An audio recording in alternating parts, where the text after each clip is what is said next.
हरे कृष्णा। सभी भक्तों का स्वागत है आज की भगवत गीता क्लास में। पहले हम मंगलाचरण करते हैं। ओम अज्ञानतिमिरान्धस्य ज्ञानञ्जनशलाकया चक्षुरुन्मीलितं येन तस्मै श्रीगुरुवे नमः। श्रीचैतन्यमनोभीष्टं स्थापितं येन भूतले स्वयं रूपः कदा मह्यं ददाति स्वपदान्तिकम्।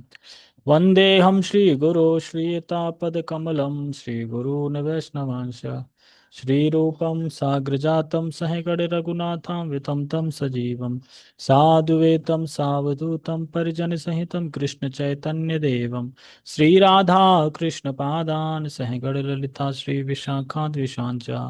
हे कृष्ण करुणा सिन्धु दीनबन्धो जगत्पते गोपेश गोपिकान्त राधा कान्त नमस्तुते। तप्त कांचन गौरांगी श्री राधे वृंदावनेश्वरी वृषभानुसुते देवी प्रणमामि हरिप्रिये। वाञ्छाकल्पतरुभ्यश्च कृपा सिन्धुभ्य एव च पतितानां पावनेभ्यो वैष्णवेभ्यो नमो नमः। जय श्री कृष्ण चैतन्य प्रभु नित्यानंद श्री अद्वैत गदाधर शिवासादि गौर भक्तवृंद। हरे कृष्णा कृष्णा कृष्णा हरे हरे हरे राम राम राम हरे हरे। रामाय रामभद्राय श्रीरामचंद्राय वेदसे रघुनाथाय नाथाय सीताय पते नमः। नमो विष्णुपादाय कृष्णपृष्ठाय भूतले श्रीमते भक्तिवेदांत स्वामिन् इति नामिने। नमस्ते सारस्वते देवे गौरवाणी प्रचारिणे निर्विशेष शून्यवादी पश्चात देशधारिणे। हरे कृष्णा। तो सभी का बहुत बहुत स्वागत है आज की भगवत गीता क्लास में।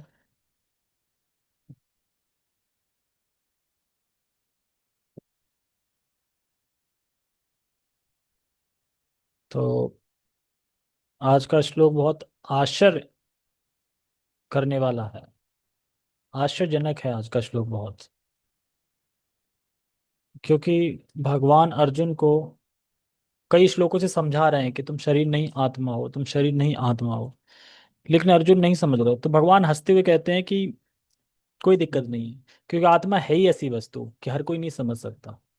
कोई विरला ही होता है जो कि आत्मा के बारे में सुनना चाहता है, कोई विरला ही होता है जो आत्मा के बारे में बोलता है, कोई विरला ही होता है जो आत्मा को देखता है, और कोई विरला ही होता है जो जो सुनने के बाद भी नहीं समझ पाता। तो ऐसे तो सभी हैं, सुनने के बाद नहीं समझ पाते। तो हम सब लोग ये हैं कि सुनने के बाद भी नहीं समझ पाते आत्मा के बारे में, क्योंकि आत्मा है ही ऐसी चीज आश्चर्य करने वाली है। तो पहले हम श्लोक पढ़ेंगे। भगवत गीता यथारूप, भगवत गीता यथारूप अध्याय 2 श्लोक क्रमांक 29। ठीक है, ओके शुरू करते हैं। आश्चर्यवत् पतश्यति कश्चिदेनम् आश्चर्यवदति यत्तथैव चान्यः आश्चर्यवच्चैनमन्यः शृणोति आश्चर्यवच्चैनमन्यः शृणोति श्रुत्वाप्येनं श्रुत्वाप्यतेनं वेद न चैव कश्चित् आश्चर्यवत् पश्यति कश्चिदेनम् आश्चर्यवदति तथैव चान्यः आश्चर्यवच्चेन्मयनः शृणोति श्रुत्वाप्यतेनं वेद न चैव कश्चित्। तो इसमें बहुत बार एक वर्ड आया है आश्चर्य, आश्चर्य, आश्चर्य, यहां तक आश्चर्य आश्चर्य आश्चर्य 3 बार ये शब्द आया है आश्चर्य। तो यहाँ भगवान आत्मा की बात कर रहे हैं। इस श्लोक में भगवान आत्मा की बात कर रहे हैं कि जो आश्चर्य है, किस वस्तु के लिए आश्चर्य है? आत्मा के लिए आश्चर्य है। तो भगवान यहाँ पे 4 तथ्य बता रहे हैं आत्मा के लिए। यहाँ पे 4 तथ्य बता रहे हैं, यानी आत्मा को जानना बहुत आश्चर्य बात है, आश्चर्य की बात है आत्मा को आत्मा को जानना। क्यों? क्योंकि अर्जुन को कब से समझा रहे हैं भगवान, लेकिन फिर भी वो नहीं समझ पा रहे हैं, यानी आश्चर्य है, इसीलिए नहीं समझ पा रहे हैं। तो अगर ये श्लोक आप लोगों को समझ में ना आए, मुझे भी सही से नहीं आ रहा, तो समझना अपन सही डायरेक्शन में चल रहे हैं। अगर जिसको ये श्लोक बिल्कुल समझ में आ गया परफेक्ट, तो समझ लो वो सही डायरेक्शन में नहीं है। क्यों? क्योंकि भगवान खुद ही कह रहे हैं आश्चर्य से देखता है, आश्चर्य से सुनता है, आश्चर्य से समझता है, आश्चर्य से सुनाता है। यानी जो आत्मा के बारे में सुना रहा है वो भी आश्चर्य में है, जो सुन रहा है वो भी आश्चर्य में है, जो समझ रहा है वो भी आश्चर्य में है, जो देख रहा है वो भी आश्चर्य में है। सब आश्चर्य में है। क्या चीज है ये? वो आश्चर्य है बिल्कुल। तो आत्मा को जानना बहुत आश्चर्य की बात है। तो इसमें बता रहे हैं आश्चर्य वत पश्यति कश्च देनम, यानी कोई कोई विरला व्यक्ति आत्मा को बहुत आश्चर्य से देखता है। कोई विरला व्यक्ति ही आत्मा को बहुत बहुत आश्चर्य से देखता है। दूसरा बता रहे हैं आश्चर्य वदति तथैव चान्या,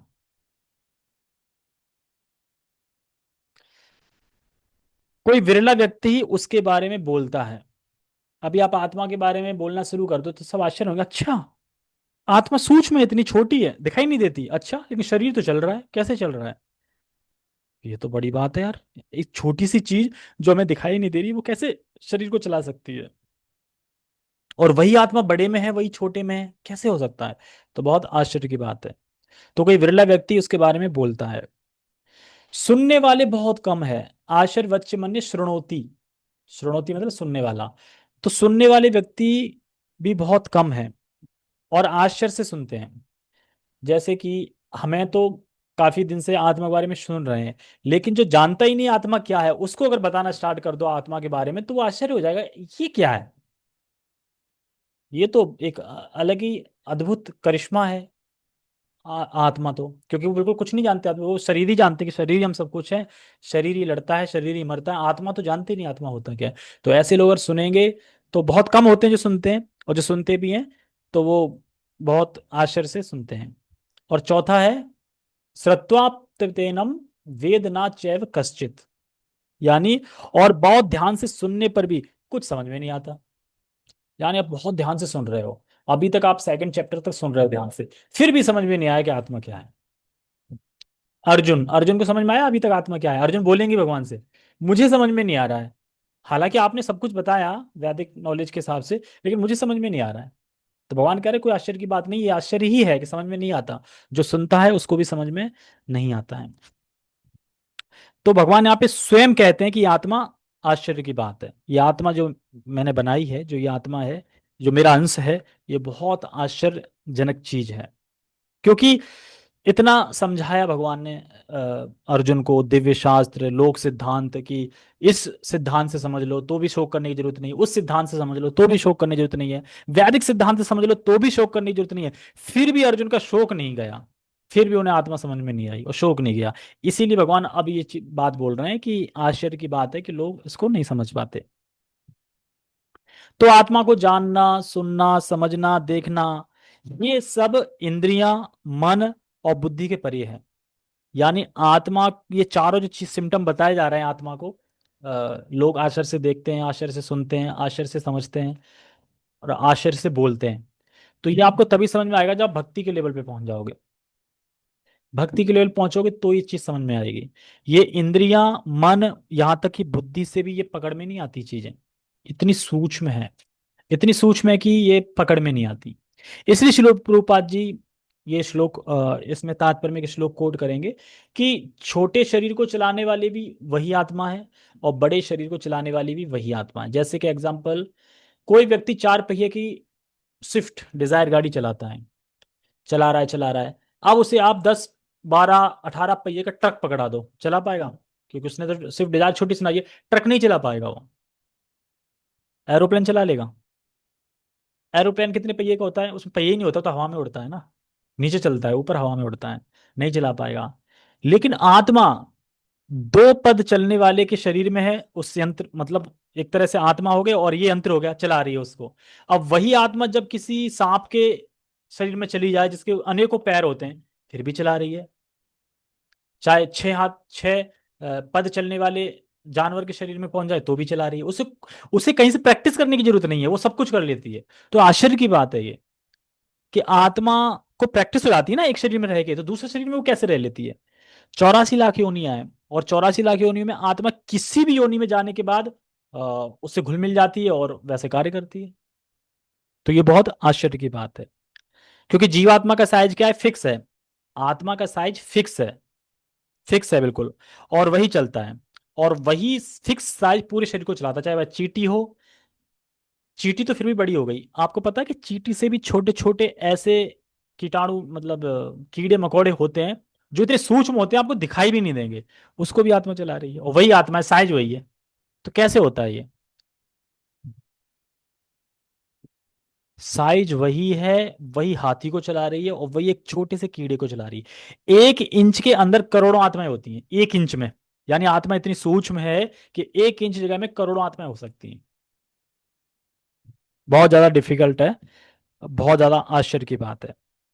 तो कोई आत्मा के बारे में बताने वाला नहीं। जो बताता है वो भी आश्चर्य से बताता है, जो सुनता है वो भी आश्चर्य से बताता है, जो देखता है वो भी आश्चर्य से देखता है, और जो समझता है वो भी। बहुत सारा सुनने के बाद भी समझ में नहीं आता, इसीलिए शिला प्रभुपाद जी इसमें तात्पर्य में बताएंगे कि हमें गुरु परंपरा से सीखना चाहिए। जब गुरु का आशीर्वाद होता है तो हम इस आत्मा को समझ सकते हैं। और इस आत्मा को समझेंगे मतलब कि आपको आत्मा के लेवल से भी ऊपर उठना होगा, तब आप आत्मा को समझ पाएंगे। किसी भी चीज को समझने के लिए आप उसके लेवल से जब आगे निकल जाएंगे तब उस चीज को समझ पाएंगे, क्योंकि आप पीछे मुड़ के देख सकते हैं उस चीज को, अच्छा इससे तो मैं ऊपर आ गया, तो उस चीज को समझ जाएंगे। जब तक सेम लेवल पे हो तब तक भी आप उस चीज को नहीं समझ सकते। ठीक है, टेक्स्ट पढ़ते हैं। कोई आत्मा को आश्चर्य से देखता है, कोई इसे आश्चर्य की तरह बताता है, तथा कोई इसे आश्चर्य की तरह सुनता है, किंतु कोई कोई इसके विषय में सुनकर भी कुछ नहीं समझ पाते। तो ये किसकी बात हो रही है? इस श्लोक में किसकी बात हो रही है? भैया बताएं, किसकी बात हो रही है इस श्लोक में?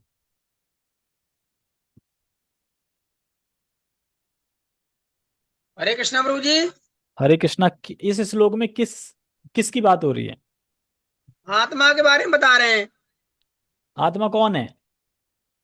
आत्मा हम सब हैं। हाँ, यानी हमारे बारे में ही बात हो रही है, कहने का मतलब है इस श्लोक में कोई बाहर वाले की बात नहीं हो रही, हमारे ही बारे में बात हो रही है। हम ही हैं वो आत्मा, जो आश्चर्य हाँ। से देखते हैं। आश्चर्य की जो बात है वो हम ही आत्मा ही है। लेकिन फिर भी हम नहीं समझ पा रहे कि हम आत्मा है। अभी भी हम क्या समझ रहे हैं? नहीं, हम आत्मा नहीं, हम शरीर हैं। और शरीर समझ रहे हैं, इसीलिए तो पड़े हैं इस जगत में, और इस जगत में पढ़ने के बाद लगे हैं। जैसे Srila Prabhupada ji term condition use करते हैं ना, कि मूढ़ा और गधा, यानी हम गधे की तरह लगे हैं। क्यों? शरीर मान रहे हैं अपने आप को, इसलिए लगे हैं। जिस दिन से आप आत्मा मानने लगोगे उस दिन से सारे कार्य बंद कर दोगे। फिर क्या करोगे? फिर वही कार्य करोगे जिससे आपकी आत्मा की पुष्टि हो। श्रील प्रभुपाद जी इसमें एक चीज और समझाएंगे इस तात्पर्य में, कि इंसान क्यों दुखी है। इंसान दुखी ही रहेगा, क्यों? क्योंकि जो वो है, जब वह उसके लिए कार्य करेगा तभी तो सुखी रहेगा। जो वो है नहीं उसके लिए कार्य करे तो सुखी कैसे हो सकता है? सच्चित आनंद है हम। और जब सच्चित आनंद की सेवा करोगे तो ही आप खुशी रह सकते हो। जब तक आप सच्चित आनंद को छोड़ के बाकी की चीजें करते रहोगे तब तक आप सुखी नहीं रह सकते। आप कितना भी कुछ कर लो आप सुखी नहीं हो सकते। हर किसी को टेंशन है। चाहे एक, जैसे कि बड़ा व्यक्ति सोचता है अरे यार ये गरीब व्यक्ति कितना दुखी है, ओहो शिट, रोड पे पड़ा है। जबकि रात को जो अमीर व्यक्ति है वो सो नहीं पा रहा है टेंशन के मारे, और जो गरीब व्यक्ति है वो बढ़िया खर्राटे मार के सो रहा है। तो अब बताओ कि कौन सुखी है? बड़ा सोचता है नीचे वाला सुखी नहीं है, और नीचे वाला सोचता है कि चलो जैसे भी भगवान ने दिया ठीक है, लेकिन वो टेंशन के मारे सुखी नहीं है। सुखी कोई नहीं है, सब दुखी है, अमीर भी दुखी है, सब दुखी है। इसीलिए तो एक के बाद एक चीजें बढ़ा रहे हैं। जैसे मान लो टाटा बिरला हुआ या अंबानी हुआ, कोई भी हुआ, अगर ये लोग सुखी होते तो क्यों स्कीमें निकालते हैं एक के बाद एक, और क्यों कमाना चाह रहे हैं? क्यों कमाना चाह रहे हैं और? बताओ। क्योंकि सुखी नहीं है ना, संतुष्ट नहीं है, इसीलिए तो और कमाना चाह रहे हैं। तो आप कितना भी कमा लो सुखी नहीं हो सकते। ठीक है, तो समझना चाहिए हमें कि कुछ लोग इस आत्मा को आश्चर्यजनक रूप से देखते हैं, और कुछ लोग आश्चर्य जनक से बोलते हैं, और कुछ लोग आश्चर्यचकित हो जाते हैं, सुनते हैं ऐसा कुछ, और उसके बाद भी कुछ समझ नहीं पाते हैं। तो इसमें यही बता रहे हैं कि कुछ भी नहीं समझ पाते इसके। तात्पर्य पढ़ते हैं हम। हम्म, परपट। देखो, अगर हम आत्मा को समझने के लिए, इसमें बताया कि हम इंद्रियों से नहीं समझ सकते, मन से नहीं समझ सकते, बुद्धि से भी नहीं समझ सकते, तो हम कैसे समझेंगे आत्मा को? बुद्धि से नहीं समझ सकते, मन से नहीं समझ सकते, इंद्रियों से भी नहीं समझ सकते। तो किस चीज से समझेंगे फिर आत्मा को?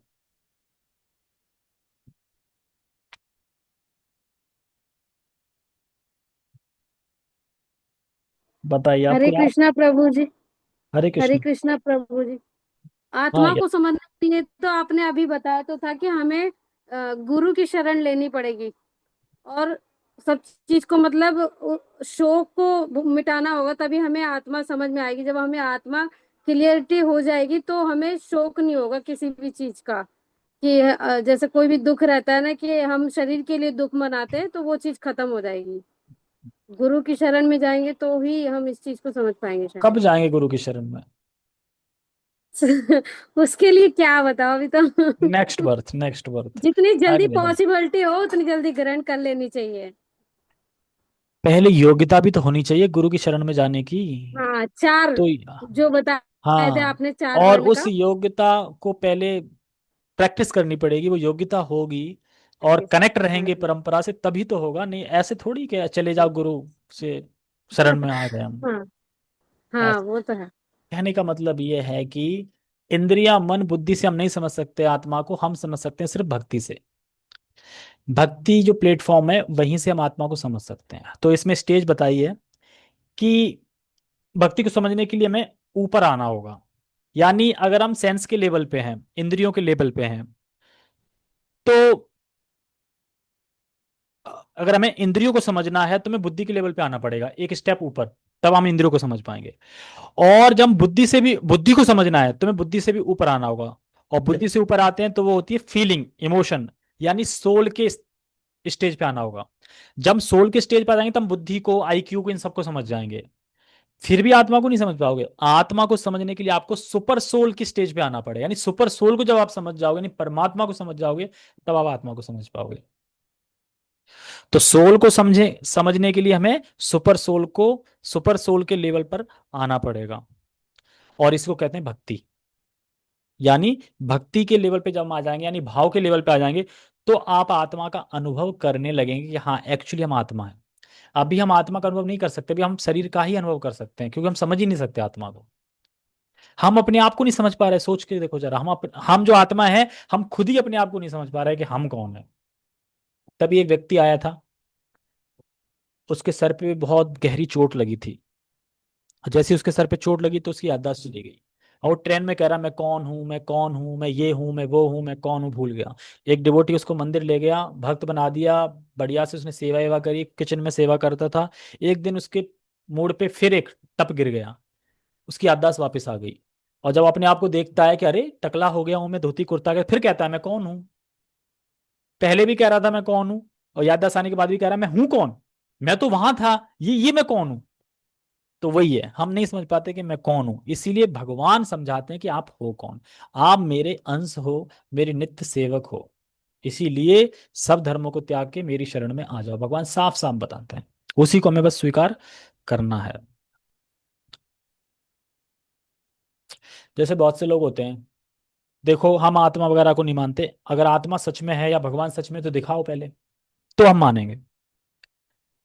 तो आत्मा को देखने के लिए हमें क्या करना पड़ेगा? जैसे कि इस भौतिक संसार में हमें अगर कुछ देखना है, तो दूरबीन वगैरह होती है देखने के लिए, इंस्ट्रूमेंट होते हैं, यंत्र होते हैं। किसी को चंद्रमा देखना है पास से, तो उसके यंत्र होते हैं, उस यंत्र से हम देख पाते हैं। इसीलिए आत्मा को देखने के लिए हमें यंत्र की जरूरत है। वो यंत्र क्या है? वो यंत्र है महामंत्र। जब महामंत्र हम जपेंगे, तो फिर धीरे धीरे हम आत्मा की तरफ बढ़ेंगे, रियलाइजेशन प्राप्त करेंगे आत्मा का। तो बार बार बार बार भगवान आत्मा के बारे में यहाँ बता रहे हैं, शोक मत करो, शोक मत करो। फिर भी अर्जुन कह रहा है कि मुझे समझ में नहीं आ रहा है, मैं इस आत्मा को नहीं समझ पा रहा हूँ क्या है। तो यहाँ इसीलिए बता रहे हैं आश्चर्यवत। तो यानी इसमें आत्मा का स्वरूप बता रहे हैं भगवान कि आत्मा ज्ञान भी है और ज्ञाता भी है। मतलब आत्मा को ज्ञान है कि ये हम सब बैठे हैं, ये ज्ञान है। और कौन जानने वाला है? आत्मा तो ज्ञाता भी है। पारणिक और सर्वव्यापी है, मतलब छोटी भी है आत्मा, छोटी से छोटी चीजों में भी रह सकती है, और सर्वव्यापी हर जगह रह सकती है, यानी अग्नि में भी हर जगह रह सकती है, और बड़े से बड़े चीजों में भी रह सकती है। और शरीर के 6 विकारों से मुक्त है आत्मा। तो ये आत्मा की कुछ क्वालिटी है। अब हम तात्पर्य पढ़ते हैं। परपट। चूंकि गीता उपनिषद क्योंकि गीतोपनिषद उपनिषदों के सिद्धांत पर आधारित है। क्योंकि गीता को भी गीतोपनिषद बोला जाता है, 108 उपनिषद है, उसमें गीता उपनिषद है ऐसे। अतः कठोपनिषद में से श्लोक का होना कोई आश्चर्यजनक नहीं है। श्रवणयापि बहुर्भ्रियो न लभ्या श्रवणंतो अपि बहवो यम न विद्धु आश्चर्यो वक्ता कुशलोस्य लब्धा आश्चर्योस्य ज्ञाता कुलश्च कुशलु कुलश्च नुशिष्ठा। यानी कहने का मतलब यह है, विशाल पशु, विशाल वटवृक्ष तथा 1 इंच स्थान में लाखों करोड़ों की संख्या में उपस्थित सूक्ष्म कीटाणुओं के भीतर अणु आत्मा की उपस्थिति निश्चित रूप से आश्चर्यजनक है। तो खाली आप इस लाइन को अगर देखोगे तो आपको आश्चर्य नहीं लग रहा है?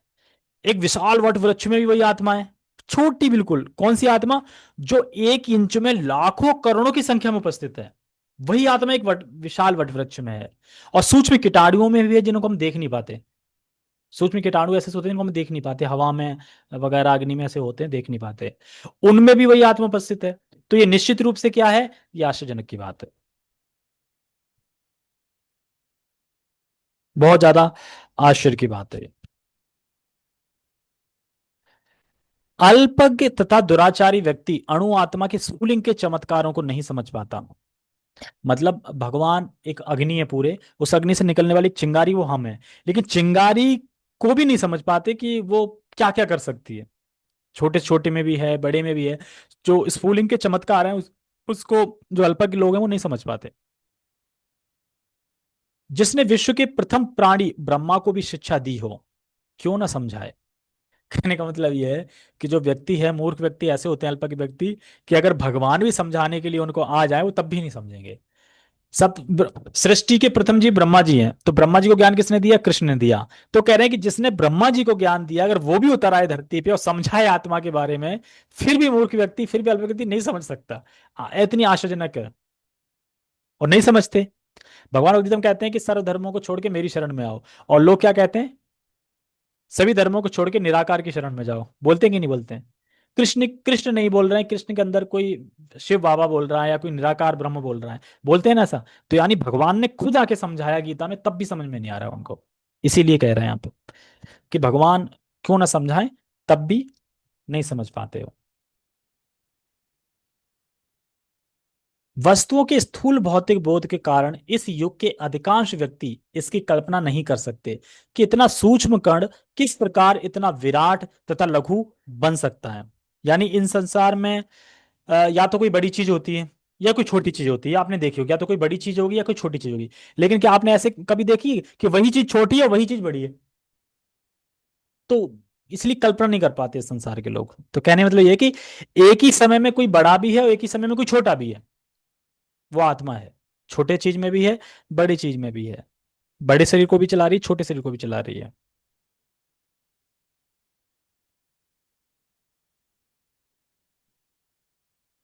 अतः लोग आत्मा को उसकी संरचना या उसके विवरण के आधार पर ही आश्चर्य से देखते हैं। सोचो, आत्मा क्या है? सच्चित आनंद है। और बाकी सब यहाँ पे क्या दिखता है? असत, अचित, निरानंद। और आत्मा सिर्फ सच्चित आनंद है। तो ये भी आश्चर्य की बात है। इसीलिए कह रहे हैं कि आत्मा की जो संरचना है या उसके विवरण के आधार पर भी लोग आश्चर्य से देखते हैं। सच्चित आनंद, ये तो मिल क्वालिटी है ही नहीं इस जगत में। इस जगत में कोई क्वालिटी दिख रही है आपको? सब असत, अचित, निरानंद है। जो कुछ भी आप मटेरियल देखो सब यही है। लेकिन आत्मा सच्चित आनंद है। हम तो बहुत बार वर्ड सुन सके ना, सच्चित आनंद, लेकिन जिसने कभी नहीं सुना होगा उसको बोलो कि आत्मा सच्चित आनंद है। सच्चित आनंद क्या होता है? ये क्या है? सत मतलब शाश्वत, चित मतलब ज्ञानमय, आनंद मतलब पूर्ण आनंदमय। तो लोग हंसेंगे, आश्चर्य करेंगे, ये तो पागल हो गया लगता है। क्योंकि इस जगत में कोई भी वस्तु सच्चित आनंद नहीं दिखता। तो आत्मा क्या है? लाइट। फिल्मों में भी क्या दिखाएंगे आत्मा को? आत्मा निकलती कैसे है? एक लाइट की तरह। छोटी सी बिंदी बल्ब निकलेगा और वो चला गया ऊपर या किसी में समा गया। यही दिखाते हैं क्योंकि वो सोचते हैं कि यही है आत्मा, एक लाइट है आत्मा। बस ये नहीं जानते कि आत्मा सच्चित आनंद है और आत्मा का स्वरूप भी है। क्या स्वरूप है आत्मा का?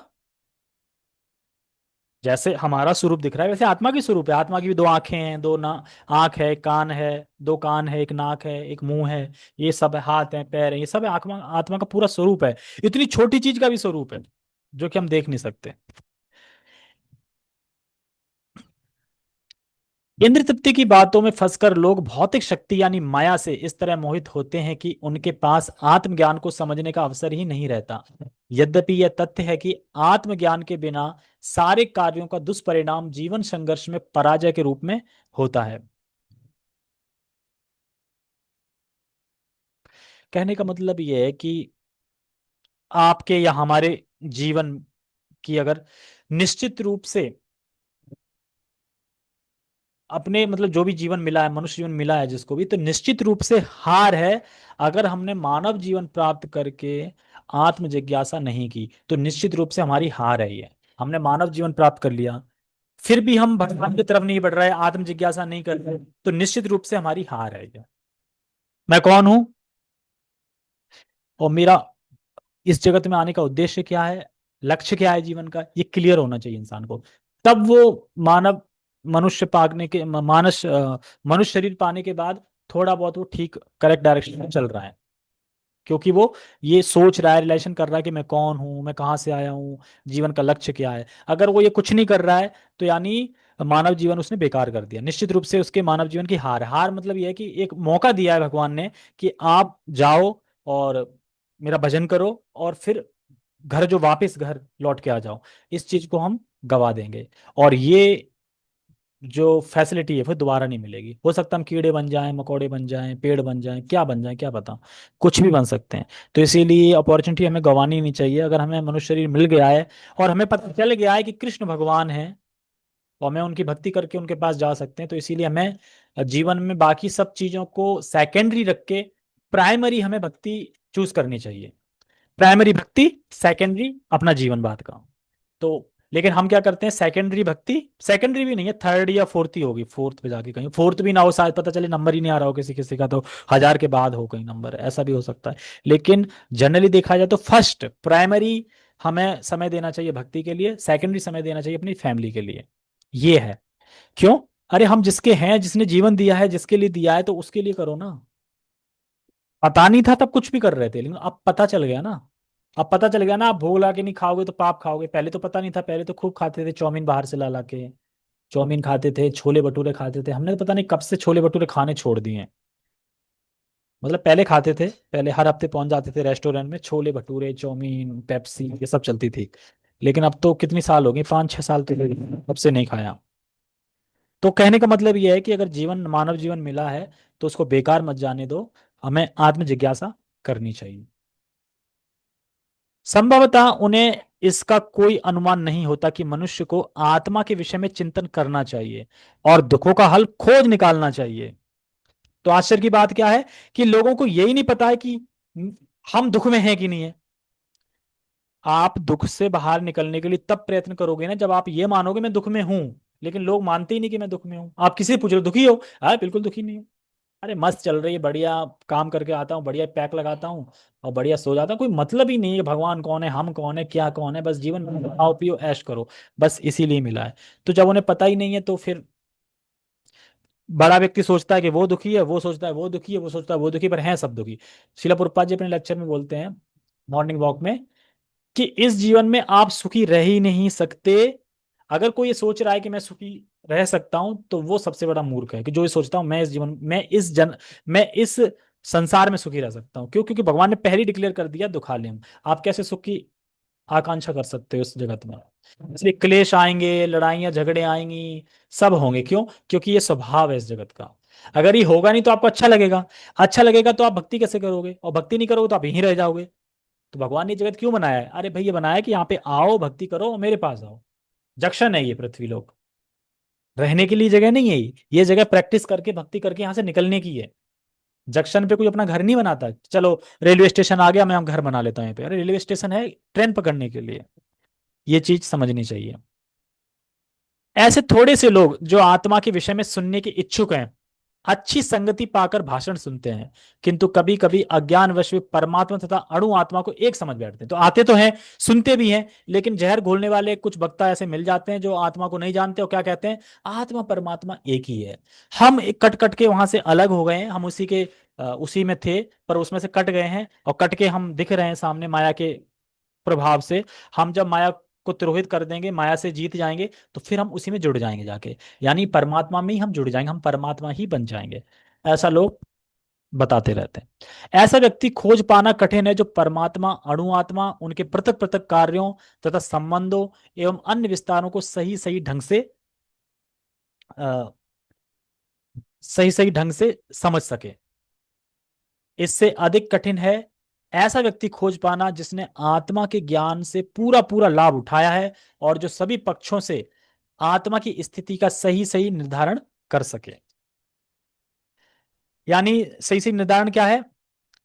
संबंध को समझना कि हमारा भगवान से संबंध क्या है, आत्मा क्या है, भगवान कौन है, और ये माया क्या है भगवान की। इन सभी चीजों के संबंध को आपको पता होना चाहिए कि भगवान की जो माया शक्ति है उसका संबंध भगवान से क्या है, हमारा संबंध भगवान से क्या है, भगवान कौन है और हमारा भगवान से क्या संबंध है। अगर इसको समझेंगे तभी तो आप भक्ति कर पाएंगे। आप यही नहीं समझेंगे भगवान कौन है, हमारा संबंध क्या है, फिर भक्ति कैसे करोगे आप? मान लो आप भक्ति करोगे कैसे, क्या सोच के भक्ति करोगे, जब आप यही नहीं समझे कि हमारा संबंध क्या है भगवान से। हम पुत्र हैं भगवान के, अंश हैं भगवान के, तभी तो समझेंगे, तभी तो आप हरे कृष्ण महामंत्र बोलोगे, तो ये अनुभूति करोगे और ये मांगोगे भगवान से कि मुझे आपकी सेवा करनी, मुझे आपके पास आना है। जब संबंध ही नहीं पता होगा तो आप कैसे बोलोगे? मान लो कोई व्यक्ति मिला आपको, आपका उससे संबंध ही नहीं पता, तो आप क्या बात करोगे उससे? जब संबंध पता, अरे आप उसके लड़के हो, अरे आप तो हमारे चाचा के भाई के तो पोते के पोता ये लगे, फिर संबंध बन गया तो आप बातें करना स्टार्ट कर दोगे। अब संबंध ही नहीं पता है तो कैसे बात करोगे? कुछ तो संबंध होना चाहिए, दोस्त का होता है, मित्र का होता है, पड़ोसी का होता है, तभी तो आप कुछ बोलते हो। अननोन व्यक्ति से आप कैसे बोल सकते हो कुछ? एक और संबंध होता है क्या? आ, उस संबंध का नाम है, अब मुझे याद नहीं आ रहा, एक संबंध और होता है, इंसानियत का संबंध। यार कुछ तो इंसानियत है ना, तो इंसानियत का संबंध ही होता है, तब व्यक्ति एक दूसरे से लेन देन कुछ कर पाता है, बोल पाता है। तो कहने का मतलब यह है कि श्री कृष्ण की संतुष्टि के लिए हमें भक्ति करनी है, ना कि अपनी तुष्टि के लिए। आज मैं माला कर रहा हूँ, हरे कृष्ण कृष्ण कृष्ण हरे हरे, हरे राम, अरे मजा नहीं आ रहा यार माला करने में। आप अपनी संतुष्टि के लिए, अपने सुख के लिए कर रहे हो कि भगवान को प्रसन्न करने के लिए माला कर रहे हो? जो कोई कहता है ना कि आज माला में बड़ा मजा आ रहा था, बड़ा अच्छा लग रहा था, सुख मिल रहा था, अरे भाई, यानी आप अपने सुख के लिए कर रहे हो माला, आप कृष्ण की प्रसन्नता के लिए माला कर रहे हो। और जब कृष्ण प्रसन्न होंगे तो आप अपने आप प्रसन्न होगे। ये तो पता ही है ना आईना, अगर आप अपने आप को सजाओगे तो आईने में आप देखोगे तो आप भी अपने आप सज जाओगे। उसी तरीके से भगवान को सजाओगे तो भगवान का रिप्रेजेंट यानी आईना हम लोग हैं, तो जब भगवान को सजाओगे तो हम भी अपने आप सज जाएंगे। तो आईने में दिखा हुआ इंसान सज जाता है जब अपन आप सजते हैं तब। तो उसी प्रकार से हम जब भगवान के लिए कुछ करेंगे, भगवान को सजाएंगे, तो हम भी सज जाएंगे। लेकिन आप अगर खुद को सजाओगे, भगवान को छोड़ दोगे, तो आप कभी नहीं सज सकते। कहाँ पे थे? हाँ, किंतु यदि कोई किसी तरह से आत्मा के विषय को समझ लेता है तो उसका जीवन सफल हो जाता है। क्या समझना है? कि मैं आत्मा हूं और मैं भगवान का दास हूं और मुझे सेवा करनी है और सो जाना है। मान लो आप ये समझ गए कि मैं आत्मा हूं, भगवान का दास हूं, फिर आत्मा का कार्य करना है, जो आत्मा की क्वालिटी है, जो आत्मा को आप समझे हो, उस पे कार्य भी करना है। ऐसा नहीं कि सिर्फ जान गए कि आप शरीर नहीं आत्मा हो, बस बात खत्म। आत्मा क्या कार्य भी करना है, फिर जो भगवान ने बोला है वो कार्य भी करना है, यानी भगवान की सेवा भी करनी है, भगवान का सेवा करनी है, भगवान का नाम लेना है, प्रचार करना है, ये सब चीज करनी भी है फिर। इस आत्मज्ञान को समझने का सरलतम उपाय यह है कि अन्य मतों से विचलित हुए बिना परम प्रमाण भगवान कृष्ण द्वारा कथित भगवत गीता के उपदेशों को ग्रहण कर लिया जाए।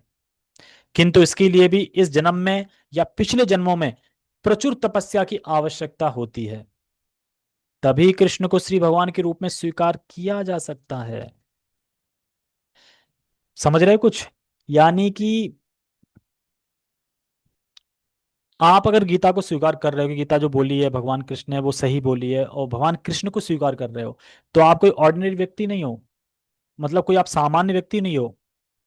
आप सोच के देखो, आपने पिछले जन्मों में कितनी प्रचुर मात्रा में तपस्या करी है, तब आप समझ पा रहे हो कि कृष्ण भगवान है। ऐसे ही नहीं समझ पा रहे हो, वरना हर कोई क्यों नहीं मानता कि कृष्ण भगवान है।